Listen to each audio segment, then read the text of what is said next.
it's Kevin here, and I will be demonstrating my model globe.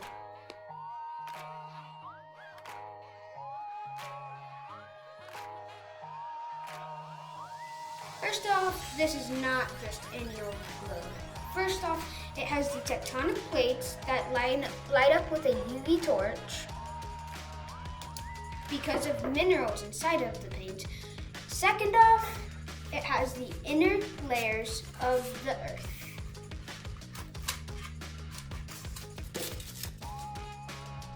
I will start off with the inner layers of the earth. The inner layers of the earth are in two categories, the compositional layer and the physical layer.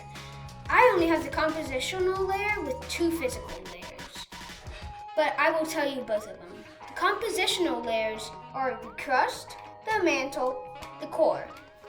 The physical layers are the lithosphere, astrosphere, mesosphere, inner core and outer core, or outer core and inner core, whichever one you prefer.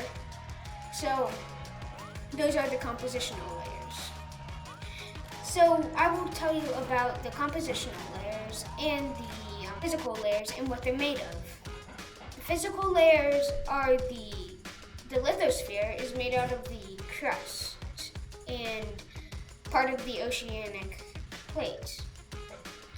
The astrosphere is made of the upper mantle, mesosphere is lower mantle, and then core as well, just the inner core and outer core.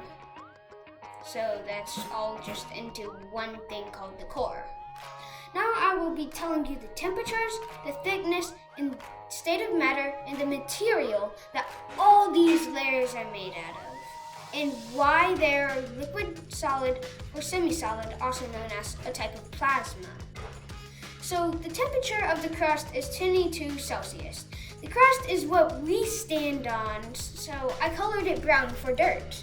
There's also an oceanic crust that has a convection current that can create new crusts, and earthquakes happen when a subducting crust happens, and then it goes down, it melts. As it gets hotter and closer to the center, it starts to rise up again. And then that creates a little divergent boundary where the lava comes up and then cools down. So that's that. Now to the mantle. The mantle is actually the thickest. It is 1,400 degrees Celsius to 3,000 degrees Celsius. Wow, that's pretty hot. It is a semi-solid, which means it is a plasma, not liquid, not solid, like a slimy thing. Next, the outer core. The outer core is 4,000 to 6,000 degrees Celsius. Dang, I'd burn up in there. I would not like to visit that section.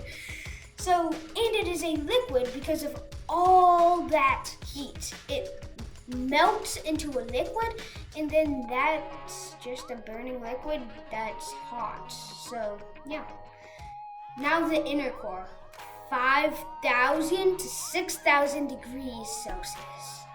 The hottest part of the entire Earth, or the layers inside the Earth. It is a solid because of all the miles and miles of pressure pushing in on it, which means it has to be a solid. The Earth is actually shrinking because the core is cooling off after all. Now I will tell you the thickness. The thickness of the crust is 30 kilometers deep. That's pretty deep, but nowhere near the other ones. The mantle, on the other hand, is 2,900 kilometers deep. And all that is just a slime. A super duper hot slime. Next, the outer core, which is 2,200 kilometers deep. That's pretty close, but not close enough. Now for the inner core, which is not that deep. It's only 1,230 kilometers deep. I know, not that impressive compared to the mantle, but it's still very deep. And now the material. The crust is made out of iron, oxygen, and silicon.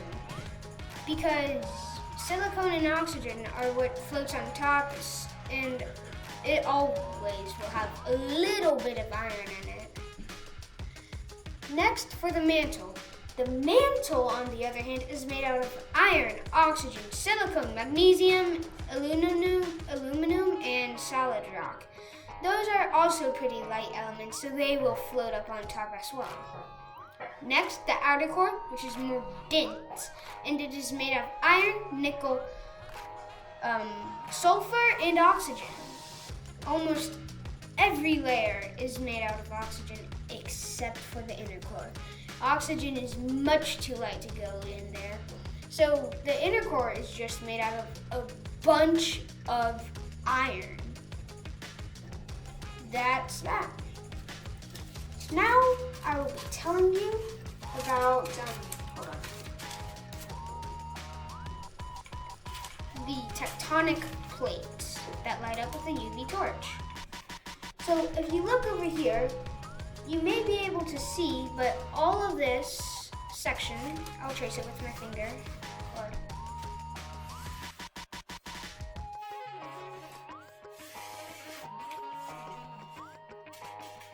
All of that is the Pacific Plate.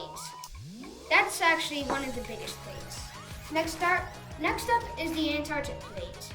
It's basically all of Antarctica and a bit more. Then after that, we have the North American and Caribbean plates.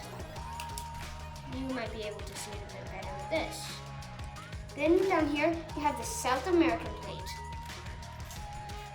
Right here, you may see, hey, why is this little buddy alone? That's actually the Nazacan plate. It's alone, buddy. This is the African plate. It surrounds some of Africa's oceans and all of Africa. Next is the Eurasian plate that covers all of Europe and Asia.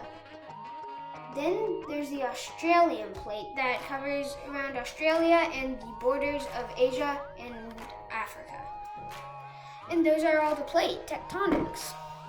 Now I will tell you what tectonic plates are made of. Tectonic plates, well, the scientific definition is pieces of the crust that are just shattered into random pieces like eggshell.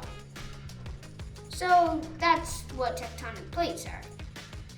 Tectonic plates can be formed when a convection current, which happens when heated up magma or lava rises to the top, and as it gets further away from the core, which is super hot, it gets more dense and cooler, and then it floats back down until it reaches close to the core again, where it heats up and goes back up. That is what a convection current is. There's also a convection zone where mid-ocean mountain ranges are formed. These mountains are very high and they are made of a igneous rock or made of lava, and because it cools down once it's there, because once it's on top of the crust, it cannot go back down. So it's sort of trapped there. And that's, well, my globe. And some facts about it. Thanks for watching. Bye!